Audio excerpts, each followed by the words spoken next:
Area, of course, the Southeastern heavyweight champion, Dirty Dutch Mantell, has been maintaining quite a reputation for himself and a long list of victories. We're going to see him in action right now as he defends that title against a very, very stout young man by the name of Erik. It's a tough match. Let's take a look. I might just point out, Wildcat Wendell Cooley seems to be having some problems trying to get it together. He's going to get it together, Mr. Soley. I can tell you that right now. There's been a few problems here, and he's claimed that he hadn't been 100% at all times, but he's going to be 100%. We're going to see to it. I'm going to tell you why, because he belongs to the stud stable. He belongs to the Tennessee stud over here, Robert Fuller. He signed his name on the dotted line. You was sitting there with us, Mr. Soley, if you will remember. And when he signed that contract, he belongs to us, brother. One way or another, he will pay. You know what I'm talking about? I'd like to say one other thing while I got this chance here about this King of the Thunderdome.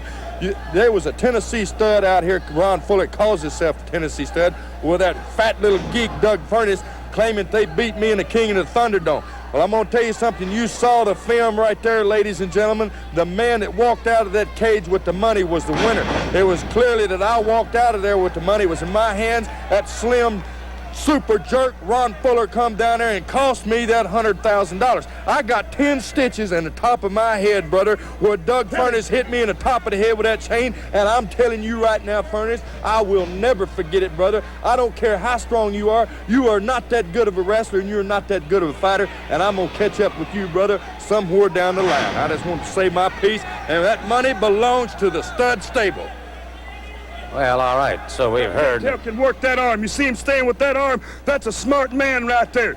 Now, that's Mantell. He's told me over and over and over again, Robert, I don't feel good about Wendell Cooley. I don't listen to nothing. I'm going to quit getting mad, Gordon. I'm going to get even, baby.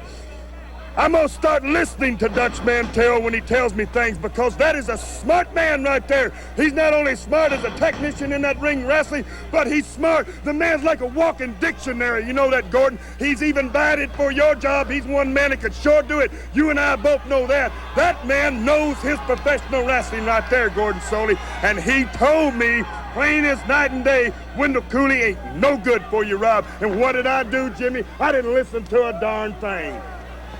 That's quite all right, though, but like I mentioned before, Cooley's name is on the contract, brother, and we got control of him. We got control of his money. He's going to do like we say, or he's going to pay. You know what I mean? Well, I think Mr. Golden and Mr. Fuller have made their points abundantly clear.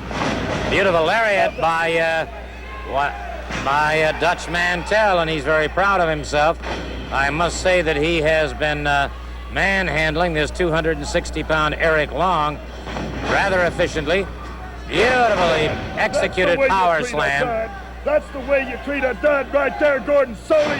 You talk about my brother calling me, man, the hottest stuff ever walk inside this building, calling me a dud. You want to see a dud? He's laying flat on his back inside of that ring.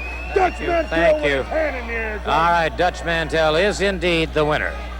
A rather interesting victory for Dirty Dutch Mantell, and I say interesting from the standpoint that Mantell did not break the rules as often as he normally does, and he's going up against a very fine competitor.